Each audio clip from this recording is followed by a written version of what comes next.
So we got a new video for you today. We are in the woods, BWCA Boundary Waters canoe area up in northeastern Minnesota.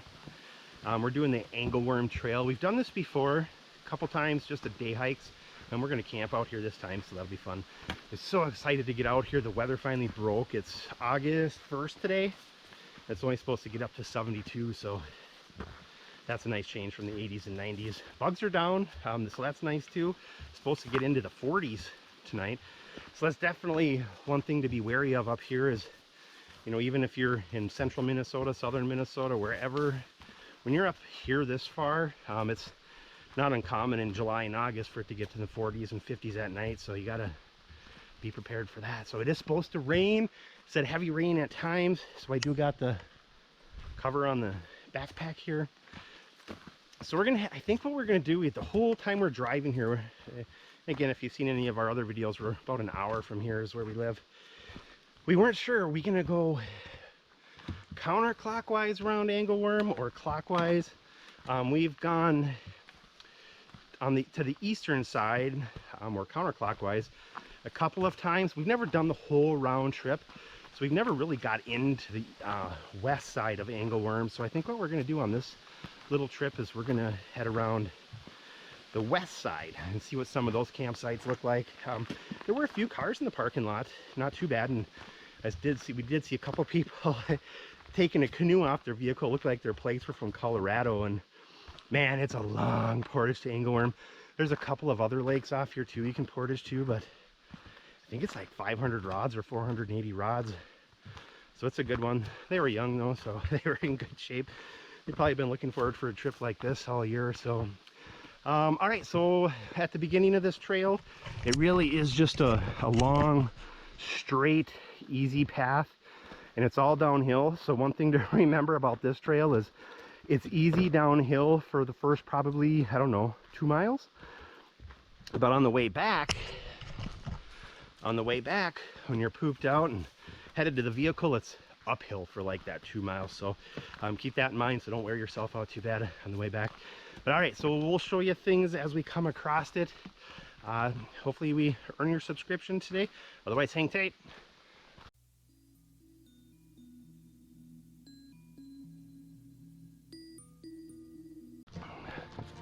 Some foot traffic.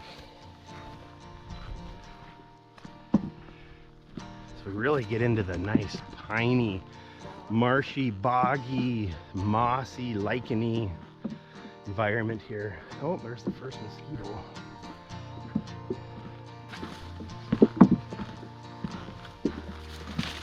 Boy, it's just so cool in there.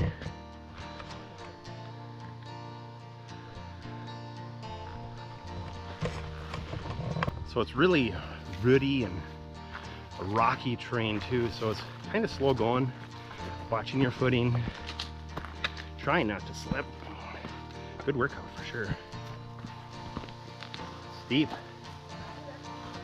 Yeah. Fun. Love to do this every day. Think how good a shape you'd be in.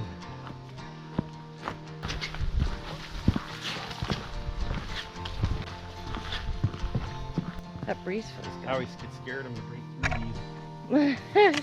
Yeah. At least if you know I go first, you're safe.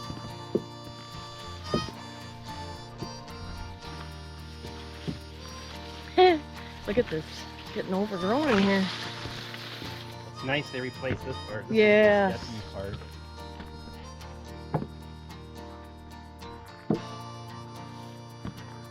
So overgrown.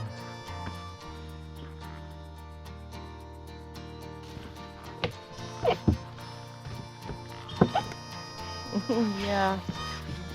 Don't go that way. I think that's a portage trail to that little lake there.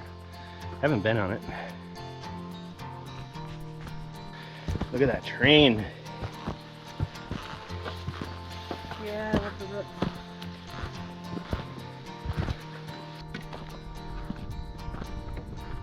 Oh, that breeze feels so good. It does. Look at how this lush grass looks over here. Yeah. See any moose?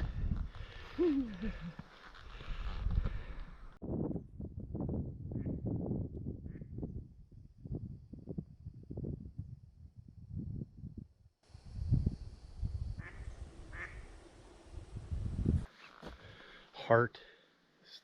People shouldn't be allowed to do that. It is terrible. See, you see, for some reason this year, a lot of people are in the boundary waters. We're at the crossing to go either west or east around Angleworm, and we come across this. Somebody spray painting the trees in here. It's terrible. So anyways, this is the crossing that's right in front of me, or right behind me now is where we just came from the parking lot. So we still didn't know which way to go, east or west around the lake, and I think we've decided to go west, around the west side. So we did have a party of about 5 people pass us. So there are some other people in here, and we just saw somebody walk in front of us with a Duluth pack to go around the west side of the lake. So I don't know if they're portaging, because there is a portage trail there too. Dang, that's a long portage. So I think they're doing a second pass on their portage. So all right, so we're gonna keep pushing forward. We'll fill you in as we go. Okay, so we're coming up to the first camp spot. Oh, there's people camping down there, so we'll leave them alone. Okay. Looks like there's people camping on the first spot. It's really hard to see, you can't tell. But yeah, that's the first camp spot on the west side of the lake. Let's go find the second one.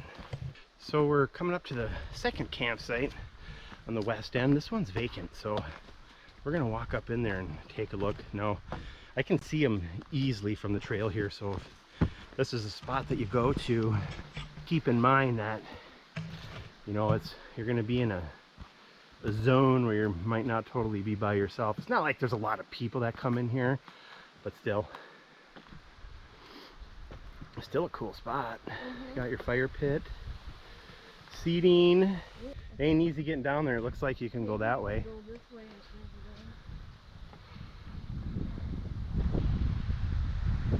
So there it is. That's Angleworm Lake. So again, we're on the west side of Angleworm. If you're on the east side, you'll be running right across the top of that ridge right up there. It's a beautiful hike, there's no question about it. So all right, let's go check out campsite number 3 on the west side. And then I think we're going to try and head all the way down to the end, maybe see if we can get a camping spot there. All right, let's go. Coming up to a big cliff here, and this is about as far as we got this winter. We poked around in here a little bit, and there's some switchbacks coming up that are really cool. Check this out. So we got to get all the way up there. The rock. Oh yeah. These lichen are all burnt and toasted. They need more. We need rain. Yeah. Although it's rained every day, it seems. Frog. A tree frog. There's a tree frog in there. Yeah, that's cool.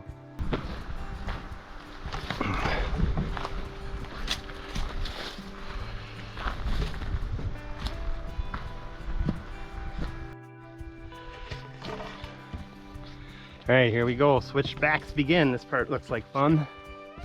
Be a good workout. It's a lot steeper than it looks.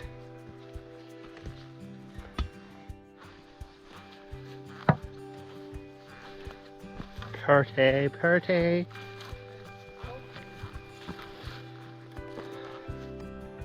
I can hear people. Could be. So this is what you get to look at the top of those switchbacks. It's worth it. All right, so it looks like that is a trail marker. So we will follow it. I'm positive that's chaga. I've never seen so much chaga on one birch tree. You gotta see this, weird. So there's a piece right there. And it goes all the way up the tree. That's chaga, right? It's gotta be. I'm positive. Those might be growth. Yeah, that's interesting. Big stump with It's big, giant deadfall stumpage here. It's huge, but it's kind of cool because it's like a garden for all of these other pines growing off of it. Yeah, that's pretty cool. Yeah, all the way down. Yeah, that thing's huge. Big old boulder. Look at the ferns on top of it. Yeah, those are cool. A rock growing its own little garden up on top. Yeah, that's cool. I think they're still going. So somehow the third campsite eluded us, where there's 3 campsites right next to each other. Completely eluded us. We didn't see it, so I don't know.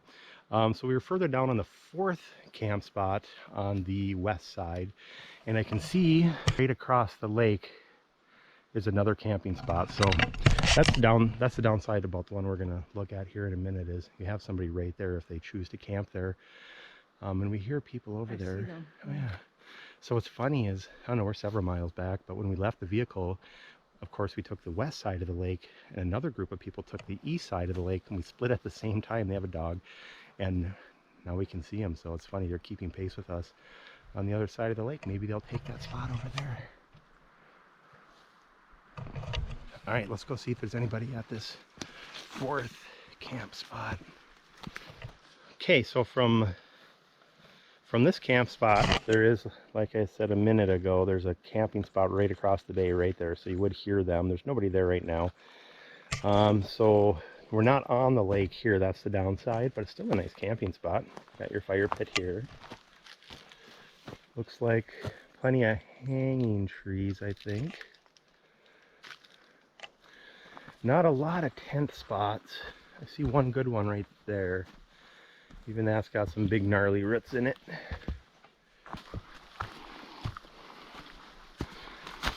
There's your potty. So we came across a little moose poo. I wouldn't say little. Big moose poo. That's a big moose. It's pretty old though. But you most certainly do have a chance to see a moose in here if you're lucky. People do every year. We are coming right now just around the most northern end of the lake. So we made it, yay. Now we go, oh.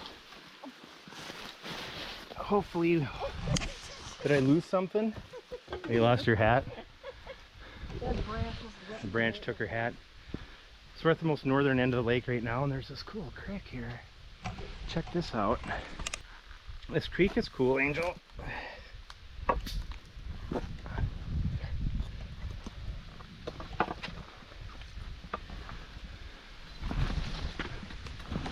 Oh, it's starting to rain. All right, so again, we're at the most northern end of the trail system here. So there's a campsite coming up. Hopefully there's nobody there, because if there is, we have to round it, pass it, and I think Whiskey Jack Lake is the next campsite. So I think we've gone about 7 miles now. Something like that. Yeah, something like that. So we're ready for a break. So hopefully we get that site, because it looks really like a cool spot. So we're gonna go check right now. No one's there, we'll fill you in. 2 camp spots on Home Lake, and we're bushed, so I don't know, 6 or 7 miles I think to get where we're at. Really tough walking, really technical hiking. You're watching your feet the whole time, climbing over rocks and up switchbacks, down switchbacks. So we're beat up, and then so we get to this the north end of the trail, and both the camp spots are taken.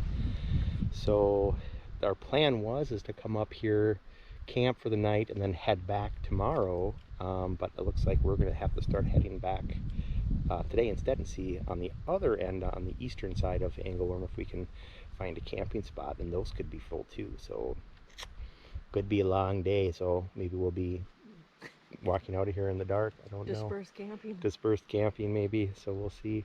All right, so we're gonna drink our coffee. We stopped and having a little coffee break. Get that down us. Have a Cliff Bar, revive a little bit.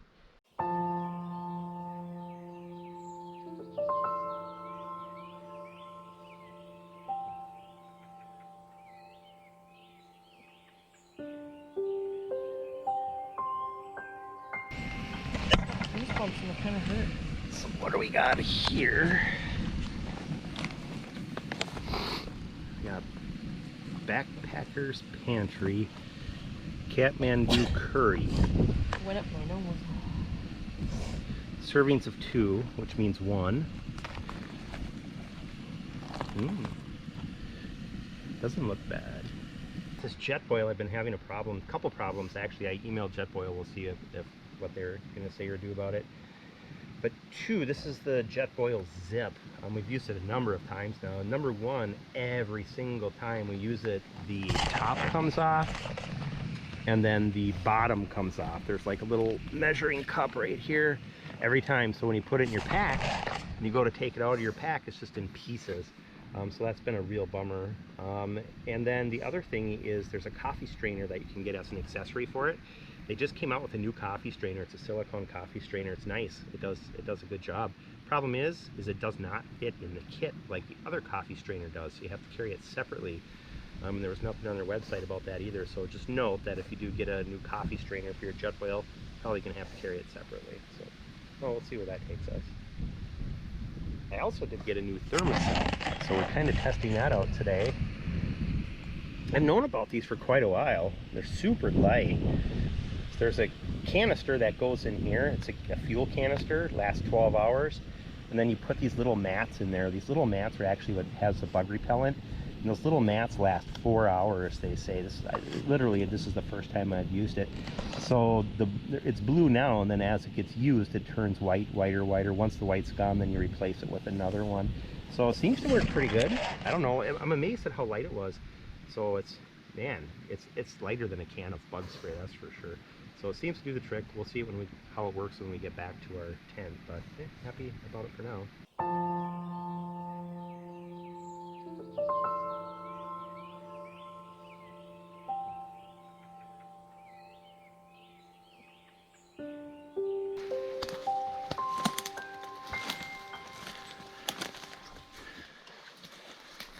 Well, unfortunately, we had to do a little dispersed camping.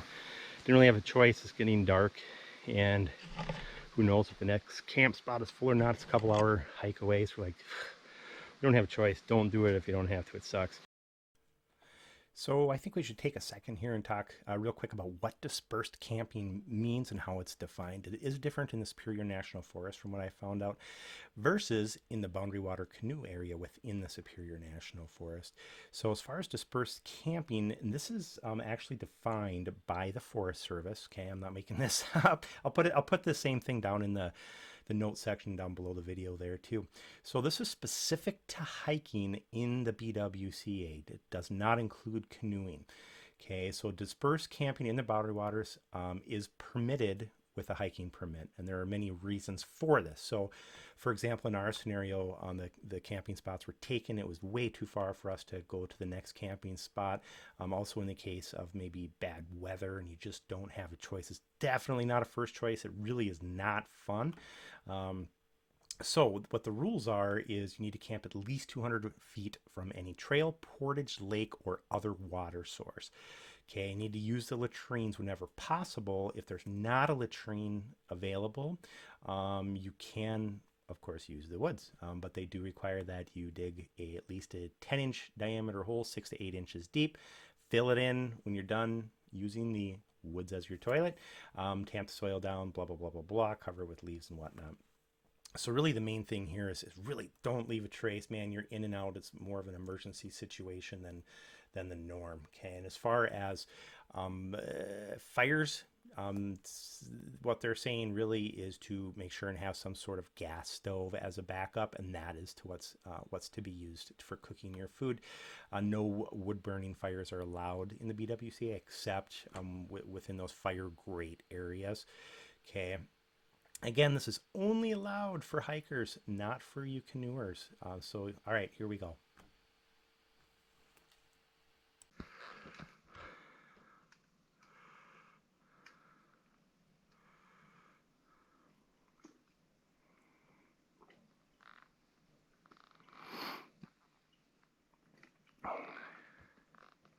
So it's about 6 in the morning. Both slept like crap. Our tent was in a horrible spot.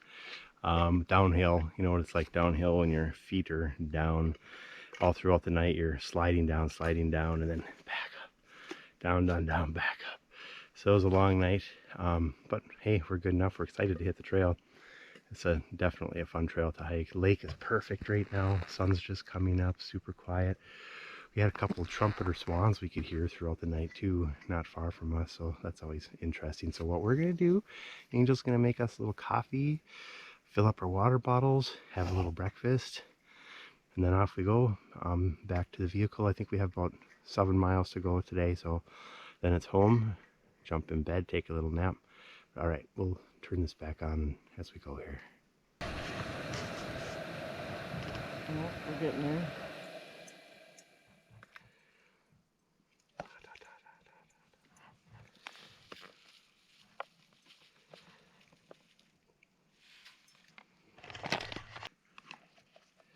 Then you wait for about 3 minutes. Oh, What kind of coffee is that? McCoffee? cafe. McCafe. It's good. A little bit of breakfast before we head out. Yummy. Pop-Tart, quick and fast. So here is the plan for today and what we've done so far. So we came in from right down here up to here, and that's a 422 rod portage. So if you're taking your canoe in, expect a long one. And then we came around the west side. So this campsite we found, and this campsite we found, this one we could not find. And then as we came up here, this one we did look at. That's the one that's off the lake, up the hill. Then we came up here. This campsite we could not find. My suspicion is that's only accessible by canoe. So then we came up and around last night, and we came up to here to discover that these two campsites were taken. So we did disperse camp up in here somewhere, I suppose. So right now we're having our coffee down here on the lake. So the plan is today is to finish our hike out of here. So we're going to come up and around. We do want to check out this campsite on Whiskey Jack. I'm suspecting that will be occupied too, though. If we can check it out, we will. We'll come back around, check out that campsite, that one, and then gone and out. So that's the plan this morning. So we're packing up, getting our coffee cups cleaned up, and we'll see you in a little bit.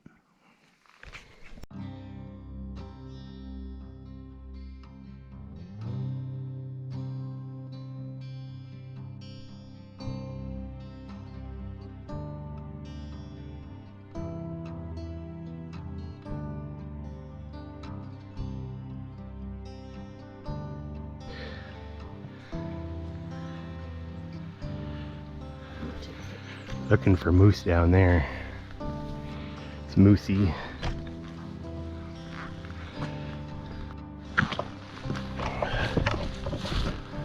There's Whiskey Jack Lake. Man, it's gorgeous.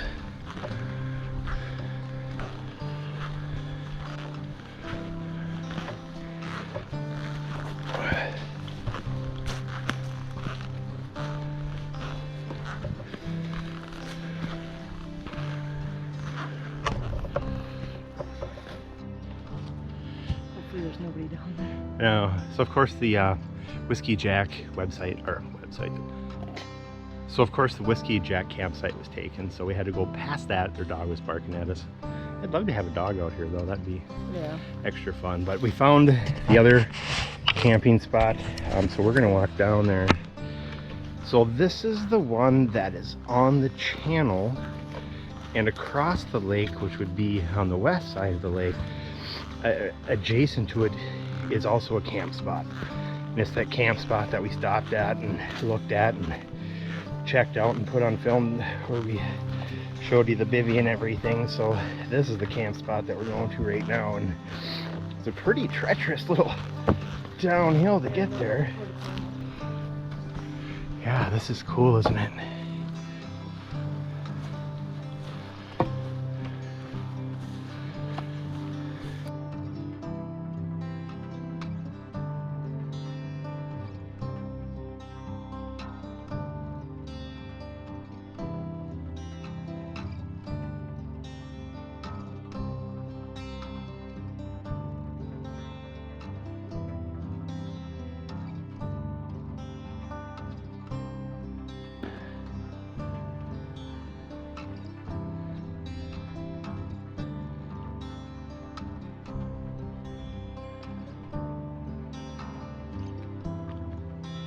Alright, so here we are at the campsite. We're going to take a little break, have a cup of coffee. So this is the campsite where, right over there, is the campsite that we had on film earlier, where we showed you the bivvy across the channel. I don't think you'd see them from here though. Maybe you'd see hints of a campfire through the woods, but I don't know. Let's walk around a little bit and check it out. Look at that.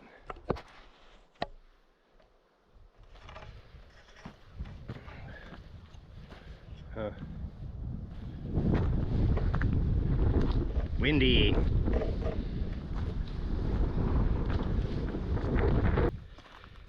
Yeah. So I don't know if this would be that great for like early spring or late winter.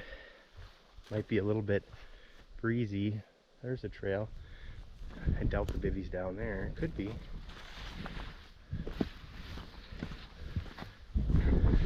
Doubt it. No. A lot of shore casting from here too. A lot of fishing right from the campsite. It's like a lot of firewood in here. Unfortunately, it looks like people were cutting trees down in here. So a word to the wise, if you don't know this, you're not supposed to cut any living trees down in the Boundary Water Canoe area. Only dead, and maybe that's what those were.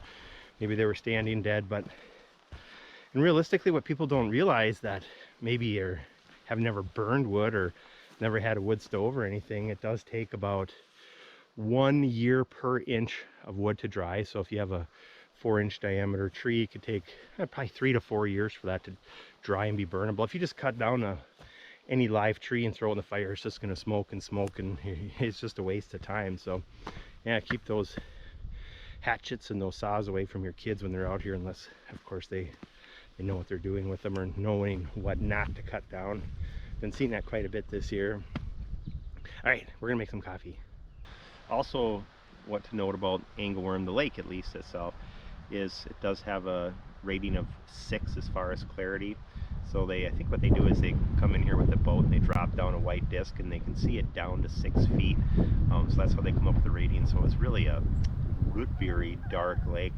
Also, according to the DNR fish report, it is mediocre walleye fishing, better than average northern fishing, no trout in here. So I wouldn't consider this an exceptional fishing lake, at least according to that. Not that I have experience fishing this lake. The other thing I wanted to show you too is this spring we had some fun and we cut down some diamond willow. So I don't know if you know what diamond willow is. It's what our walking sticks are made out of. It's just cool. It's cool wood. It's super hard and it's light, dries well. It grows on where we see it up here, at least even in central and southern Minnesota. It's all over the place. We see it mostly driving on backcountry dirt roads, growing in swampy areas. The key to this stuff though is you have to cut it in the spring, and when it's full of moisture, then the bark comes off really easy, peels off really good. If you wait till midsummer or late summer, I mean, you can't, that bark is just impossible to get off. So this stuff we cut down, we let it dry throughout the summer. Again, it's 1st of August here, so it dried very well. It's just kind of fun. It's a nice fun project to do on the weekends when it's raining out. And then they make great walking sticks. They're super heavy duty, and yet they're really light. You can really lean on them and push on them. And then I took some boiled linseed oil, did a couple of passes on it. I used a Dremel to kind of clean out some of the diamondy areas and sanded the rest of it a couple times. I didn't spend a lot of time on it. I didn't make it look like a cabinet or anything. Just a fun project. So yeah, it's our first little trial on these this year. I don't know, something different than the walking poles, I guess, but it seemed like, and they're a good self-defense too. So that's the other thing. There's some people out there that swear by their walking stick. They've had the same walking stick for 20 years, and then it's almost like a self-defense tool at the same time. All right, so we're heading south. This spot perplexed me the first time I saw it. So if you look really close, you can see there's a marking of a campsite. If you go down that way, what does that say? That says trail. So we're going to keep taking the trail, but if you go down to that campsite, last fall when we were in here, there's actually 2 great big giant steel drums, old gas tanks, and actually an old, the old style gas pump with the globe on it, the ones that are probably worth money if they're in working order. So there used to be logging back in here. They shut this down to any logging traffic or anything like that back in the 60s. So I assume they were coming down Angleworm Lake in the winter, driving down the lake. They'd come up here on shore. They'd have a little refueling station there. And there's actually too an old fire tower on the west side. And we actually came back here last winter too. No, it was this spring, wasn't it? March. Yeah, March. We came back in here this March too and poked around a little bit on the west side. We didn't go all the way up, but still just different to come here in the winter. You just see different things. And we noticed people had been winter camping back in here as well. So it'd definitely be a cool place to winter camp. But all right, so we're going to avoid going down to that campsite because we know there's people down there. So we're just going to skip around it and head down the trail that way.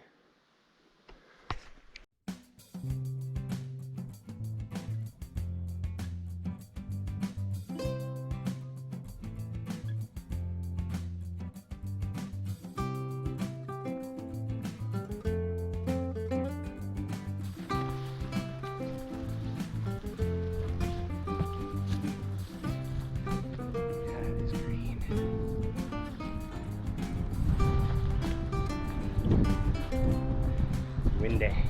Breeze feels good though. Yeah. There it goes.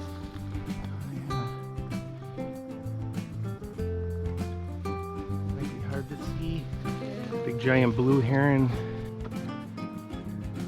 Yeah, that's cool.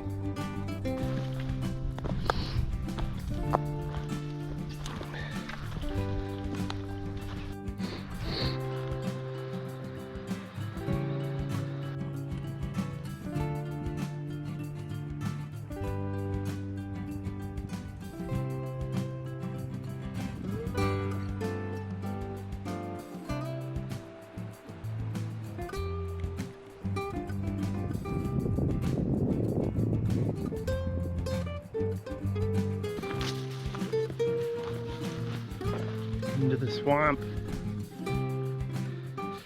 This is where your feet get wet. Well, we'll see.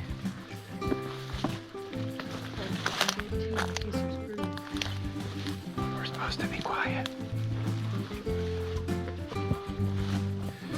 Blueberries. They're so tiny. They're But they sure taste good. yummy blueberries. They're really small this year, not many of them.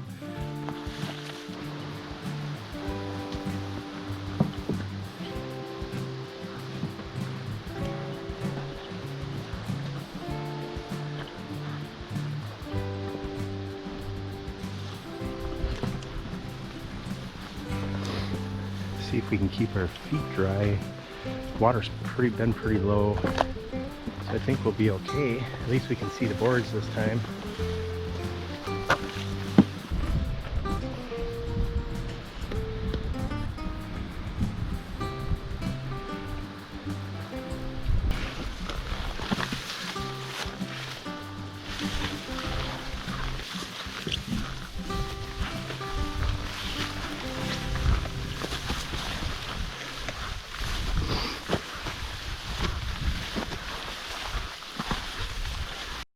Coming through a giant blowdown area here. Looks pretty fresh. Yeah, it does. Jeez. There. It's a huge tree.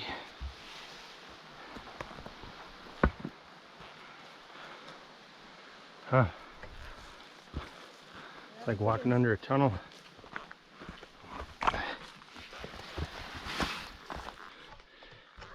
Alright, so here we are back where we started.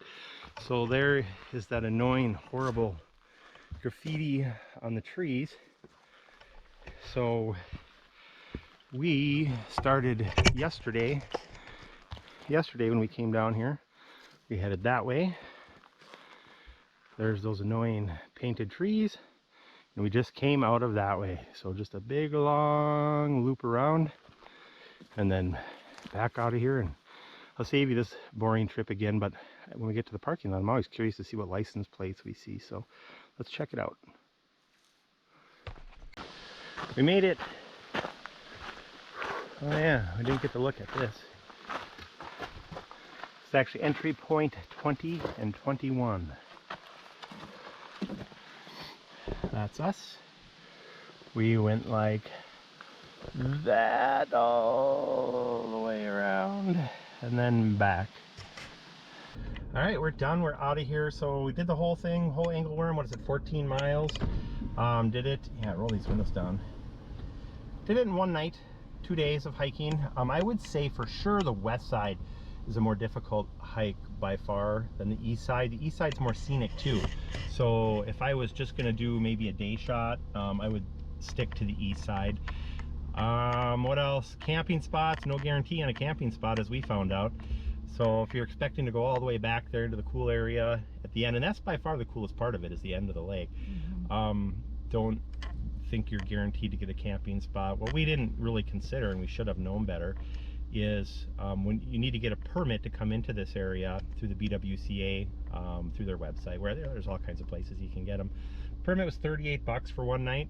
But what we didn't even dawn on me is as you're getting your permit, you select as whether you're coming in as a hiker or as a canoer.